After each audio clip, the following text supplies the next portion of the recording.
এই তুমি এসে গেছো তো? হ্যাঁ চলে এসেছি তো, কি হয়েছে? শোনো না, যখন আমাদের শুভ দৃষ্টি হবে, হ্যাঁ তুমি আমাকে দেখে কাঁদবে। যদি কন্যা নাও পায় চোখে আঙুল দিয়ে কাঁদবে, হ্যাঁ তাহলে সবাই ভাবে তুমি আমাকে কত ভালোবাসা। না না, আমি ওসব নাটক পারবো না, যাও তো।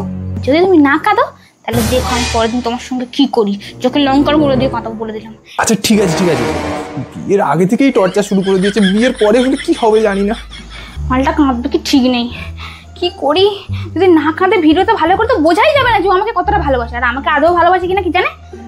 এক কাজ করি, মারুতি কাকিমাকে বলি, আসলেই আর চোখে লঙ্কার গুঁড়ো দেবে এক মুঠো। ও জামাই এদিকে একটু তাকাও। কি হয়েছে? এটা জিনিস দেখবে? কি কি না কাজ শেষ, এবার কেটে পড়ি। মার। লঙ্কার গুঁড়ো দিয়েছে, ও বাবা রে, ওদের চলে গেল। এই বাবা, ওই যে চেঁচাচ্ছে চোখে লঙ্কার গুঁড়ো পড়েছে বলে। সব তো ভিডিওতে, ক্যামেরাতে, ছবিতে সব নিয়ে আসছে, বলেছিলাম কাঁদতে। জল জল জল কোথায়?